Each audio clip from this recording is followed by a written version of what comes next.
ओम शांति। 7 मार्च 2025 बाबा के महावाक्य।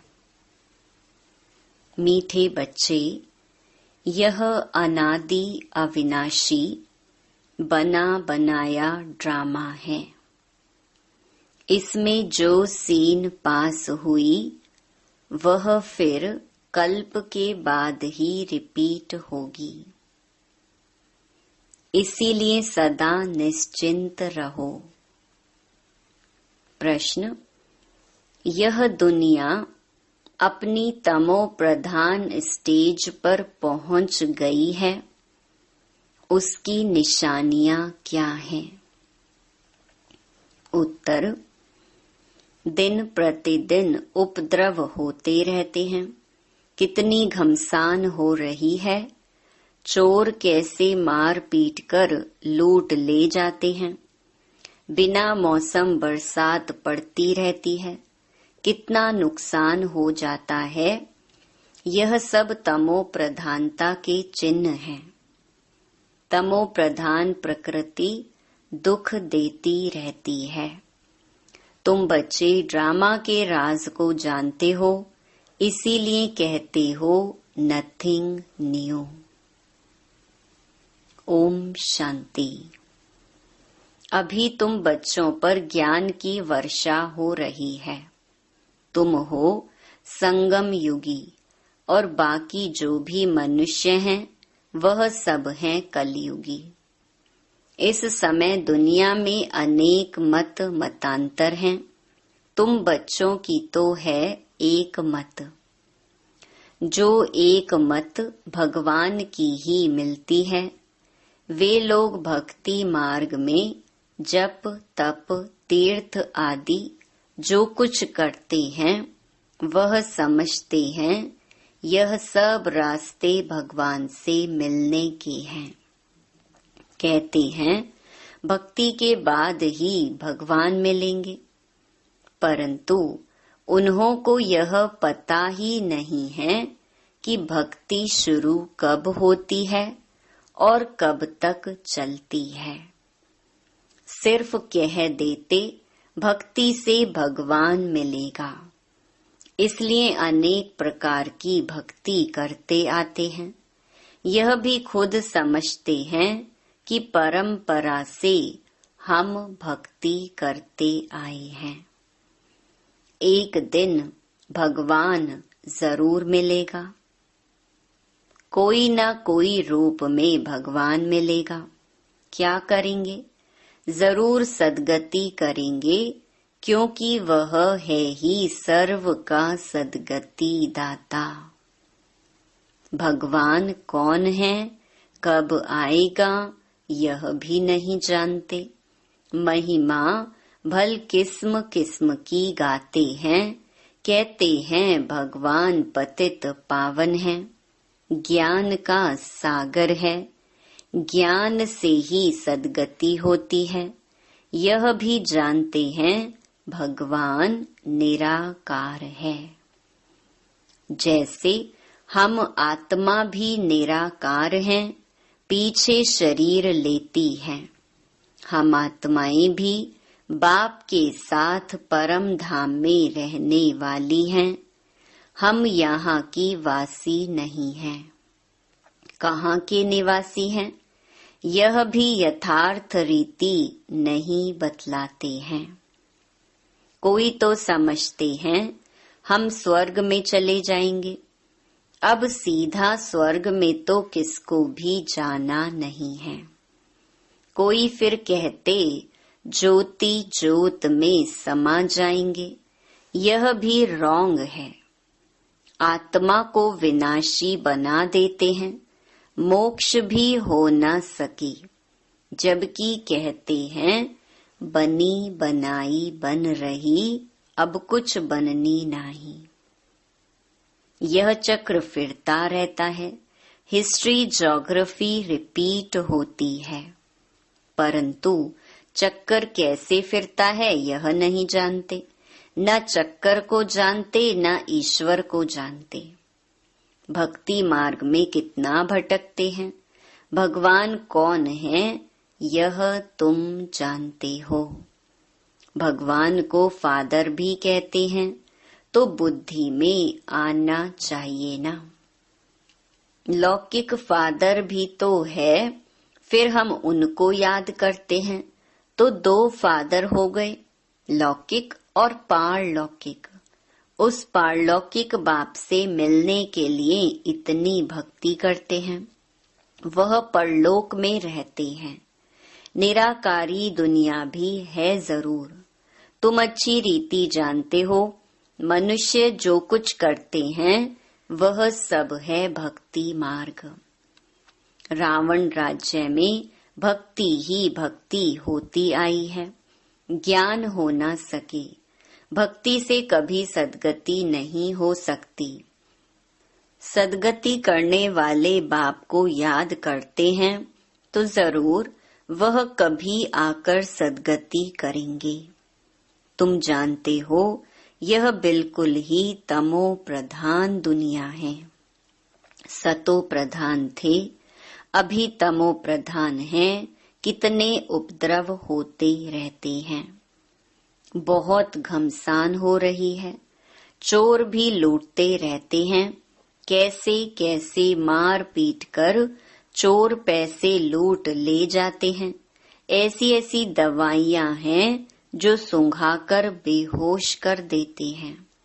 यह है रावण राज्य। यह बहुत बड़ा बेहद का खेल है। इसको फिरने में 5000 वर्ष लगते हैं। खेल भी ड्रामा मिसल है, नाटक नहीं कहेंगे। नाटक में तो समझो कोई एक्टर बीमार पड़ता है तो अदली बदली कर लेते हैं। इसमें तो यह बात हो न सके। यह तो अनादि ड्रामा है ना। समझो कोई बीमार हो पड़ता है तो कहेंगे ऐसे बीमार होने का भी ड्रामा में पार्ट है। यह अनादि बना बनाया है। और किसको तुम ड्रामा कहो तो मूंझ जाएंगे। तुम जानते हो यह बेहद का ड्रामा है। कल्प बाद फिर भी यही एक्टर्स होंगे। जैसे अभी बरसात आदि पड़ती है, कल्प बाद फिर भी ऐसे ही पड़ेगी। यही उपद्रव होंगे। तुम बच्चे जानते हो ज्ञान की बरसात तो सभी पर पड़ नहीं सकती है, लेकिन यह आवाज सभी के कानों तक अवश्य जाएगा कि ज्ञान सागर भगवान आया हुआ है। तुम्हारा मुख्य है योग। ज्ञान भी तुम सुनते हो, बाकी बरसात तो सारी दुनिया में पड़ती है। तुम्हारे योग से स्थायी शांति हो जाती है। तुम सबको सुनाते हो कि स्वर्ग की स्थापना करने भगवान आया हुआ है, परंतु ऐसे भी बहुत हैं जो अपने को भगवान समझ लेते हैं। तो तुमको फिर कौन मानेगा।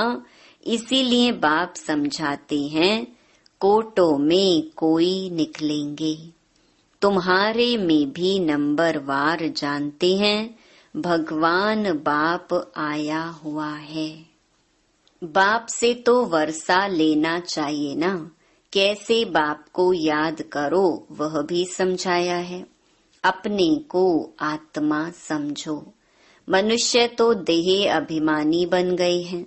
बाप कहते हैं मैं आता ही तब हूँ जब सभी मनुष्य आत्माएं पतित बन जाती हैं।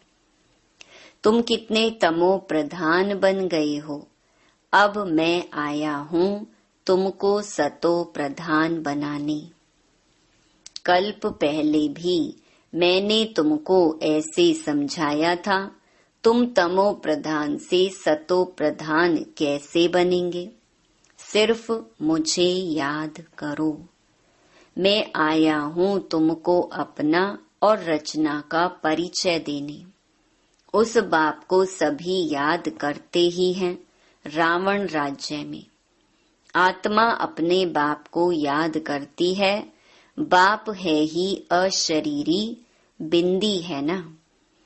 उनका नाम फिर रखा गया है। तुमको कहते हैं सालीग्राम और बाप को कहते हैं शिव। तुम बच्चों का नाम शरीर पर पड़ता है। बाप तो है ही परम आत्मा। उनको शरीर तो लेना नहीं है। उसने इनमें प्रवेश किया है। यह ब्रह्मा का तन है। इनको शिव नहीं कहेंगे। आत्मा नाम तो तुम्हारा है ही, फिर तुम शरीर में आते हो। वह परम आत्मा है, सभी आत्माओं का पिता। तो सभी के दो बाप हो गए, एक निराकारी एक साकारी। इनको फिर अलौकिक वंडरफुल बाप कहा जाता है। कितने ढेर बच्चे हैं। मनुष्यों को यह समझ में नहीं आता है। प्रजापिता ब्रह्मा कुमार कुमारियां इतने ढेर हैं, यह क्या है? किस प्रकार का यह धर्म है? समझ नहीं सकते। तुम जानते हो यह कुमार कुमारी प्रवृत्ति मार्ग का अक्षर है ना। माँ बाप कुमारी और कुमार। भक्ति मार्ग में तुम याद करते हो, तुम मात पिता हम बालक तेरे। अभी तुमको मात पिता मिला है, तुमको एडॉप्ट किया है। सतयुग में एडॉप्ट नहीं किया जाता है। वहाँ एडॉप्शन का नाम नहीं, यहाँ फिर भी नाम है। वह है हद का बाप, यह है बेहद का बाप। बेहद की एडॉप्शन है। यह राज बहुत ही गुहिया समझने लायक है। तुम लोग पूरी रीति किसको समझाते नहीं हो। पहले पहले अंदर कोई आते हैं, बोले गुरु का दर्शन करने आए हैं, तो तुम बोलो कि यह कोई मंदिर नहीं है। बोर्ड पर देखो क्या लिखा हुआ है। ब्रह्मा कुमार कुमारियां ढेर हैं। यह सब प्रजापिता के बच्चे हो गए। प्रजा तो तुम भी हो। भगवान सृष्टि रचते हैं। ब्रह्मा मुख कमल द्वारा हमको रचा है। हम हैं ही नई सृष्टि के, तुम हो पुरानी सृष्टि के। नई सृष्टि का बनना होता है संगम युग पर। यह है पुरुषोत्तम बनने का युग। तुम संगम युग पर खड़े हो, वे कलयुग में खड़े हैं। जैसे कि पार्टीशन पड़ गई है। आजकल तो देखो कितनी पार्टीशन है। हर एक धर्म वाला समझते हम अपनी प्रजा को संभालेंगे, अपने धर्म को, हम जिन्स को सुखी रखेंगे। इसीलिए हर एक कहते हैं हमारी स्टेट से यह चीज बाहर ना जाए। आगे तो राजा का सारी प्रजा पर हुक्म चलता था। राजा को माई बाप अन्नदाता कहते थे। अभी तो राजा रानी कोई है नहीं, अलग अलग टुकड़े हो गए हैं। कितने उपद्रव होते रहते हैं। अचानक बाढ़ आ जाती है, भूकंप होते रहते हैं। ये सब हैं दुख का मौत। अभी तुम ब्राह्मण समझते हो कि हम सब आपस में भाई भाई हैं, तो हमें आपस में बहुत बहुत प्यार से शीरखंड होकर रहना है। हम एक बाप के बच्चे हैं, तो आपस में बहुत प्यार होना चाहिए। राम राज्य में शेर बकरी जो एकदम पक्के दुश्मन हैं, वह भी इकट्ठे पानी पीते हैं। यहाँ तो देखो घर घर में कितना झगड़ा है। नेशन नेशन का झगड़ा आपस में ही फूट पड़ती है। अनेक मतें हैं। अभी तुम जानते हो हम सब ने अनेक बार बाप से वर्षा लिया है और फिर गंवाया है। अर्थात रावण पर जीत पाते हैं और फिर हारते हैं। एक बाप की श्रीमत पर हम विश्व के मालिक बन जाते हैं, इसीलिए उनको ऊंच ते ऊंच भगवान कहा जाता है। सर्व का दुख हरता सुख करता कहा जाता है। अभी तुमको सुख का रास्ता बता रहे हैं। तुम बच्चे आपस में शीरखंड होने चाहिए। दुनिया में आपस में सभी हैं लून पानी, एक दो को मारने में देरी नहीं करते। तुम ईश्वरीय औलाद तो शीरखंड होने चाहिए। तुम ईश्वरीय संतान देवताओं से भी ऊंच ठहरे। तुम बाप के कितने मददगार बनते हो, पुरुषोत्तम बनाने के मददगार हो, तो यह दिल में आना चाहिए। हम पुरुषोत्तम हैं, तो हमारे में वह दैवी गुण है। आसुरी गुण है तो वह फिर बाप का बच्चा तो कहला न सके। इसीलिए कहा जाता है सतगुरु का निंदक ठौर न पाए। वह कलयुगी गुरु फिर अपने लिए कहकर मनुष्यों को डरा देते हैं, तो बाप बच्चों को समझाते हैं सपूत बच्चे वह हैं जो बाप का नाम बाला करते हैं, शीरखंड हो रहते हैं। बाप हमेशा कहते हैं शीरखंड बनो। लून पानी हो आपस में लड़ो झगड़ो नहीं। तुमको यहाँ शीरखंड बनना है। आपस में बहुत लव चाहिए, क्योंकि तुम ईश्वरीय औलाद हो ना। ईश्वर मोस्ट लवली है, तब तो उनको सभी याद करते हैं। तो तुम्हारा आपस में बहुत प्यार होना चाहिए, नहीं तो बाप की इज्जत गंवाते हो। ईश्वर के बच्चे आपस में लोन पानी कैसे हो सकते, फिर पद कैसे पा सकेंगे। बाप समझाते हैं आपस में शीरखंड हो रहो, लून पानी होंगे तो कुछ भी धारणा नहीं होगी। अगर बाप के डायरेक्शन पर नहीं चलेंगे तो फिर ऊंच पद कैसे पाएंगे। देह अभिमान में आने से ही फिर आपस में लड़ते हैं। देही अभिमानी हो तो कुछ भी खिटपिट ना हो। ईश्वर बाप मिला है तो फिर दैवी गुण भी धारण करने हैं। आत्मा को बाप जैसा बनना है। जैसे बाप में पवित्रता, सुख, प्रेम आदि सब हैं, तुमको भी बनना है। नहीं तो ऊंच पद पा नहीं सकते।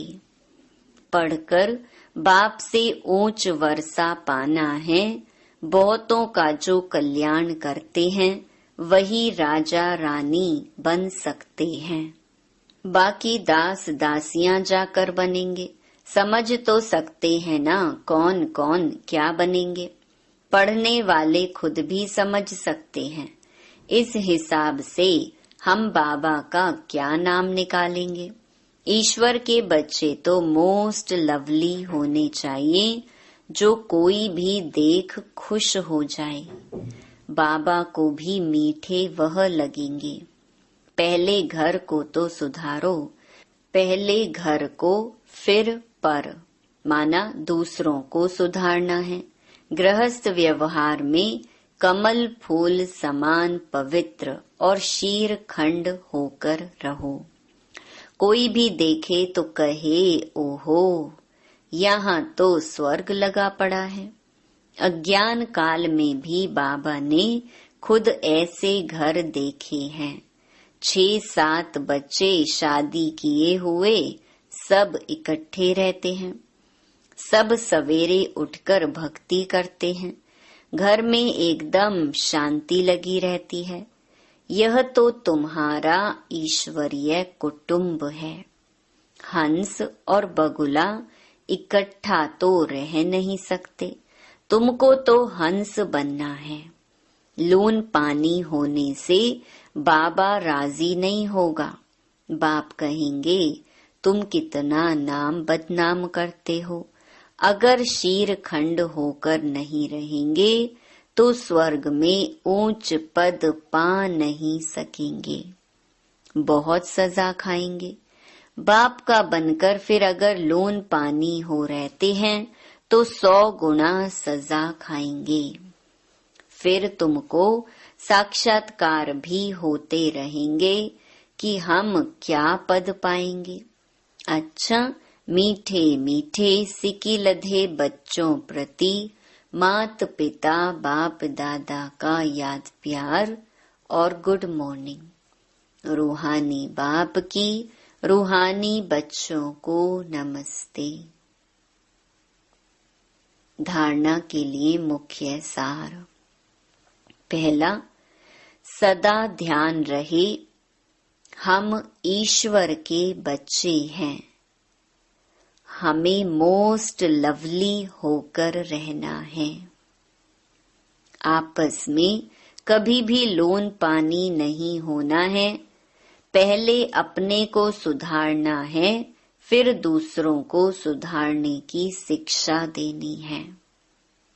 दूसरा, जैसे बाप में पवित्रता, सुख, प्रेम आदि सब गुण हैं, ऐसे बाप समान बनना है। ऐसा कोई कर्म नहीं करना है जो सतगुरु का निंदक बने। अपने चलन से बाप का नाम बाला करना है। वरदान, बाप और प्राप्ति की स्मृति से सदा हिम्मत उल्लास में रहने वाले एक रस अचल भव। बाप द्वारा जन्म से ही जो प्राप्तियां हुई हैं उनकी लिस्ट सदा सामने रखो। जब प्राप्ति अटल अचल है तो हिम्मत और उल्लास भी अचल होना चाहिए। अचल के बजाय यदि मन कभी चंचल हो जाता है, वह स्थिति चंचलता में आ जाती है, तो इसका कारण है कि बाप और प्राप्ति को सदा सामने नहीं रखते। सर्व प्राप्तियों का अनुभव सदा सामने व स्मृति में रहे तो सब विघ्न खत्म हो जाएंगे। सदा नया उमंग, नया उल्लास रहेगा। स्थिति एकरस और अचल रहेगी। स्लोगन, किसी भी प्रकार की सेवा में सदा संतुष्ट रहना ही अच्छे मार्क्स लेना है। अव्यक्त इशारे, सत्यता और सभ्यता रूपी कल्चर को अपनाओ। आप ब्राह्मण बच्चे बहुत बहुत रॉयल हो। आपका चेहरा और चलन दोनों ही सत्यता की सभ्यता अनुभव कराएं। वैसे भी रॉयल आत्माओं को सभ्यता की देवी कहा जाता है। उनका बोलना, देखना, चलना, खाना, पीना, उठना, बैठना, हर कर्म में सभ्यता, सत्यता स्वतः ही दिखाई देती है। ऐसे नहीं कि मैं तो सत्य को सिद्ध कर रहा हूँ और सभ्यता हो ही नहीं, तो यह राइट नहीं है। अच्छा, ओम शांति।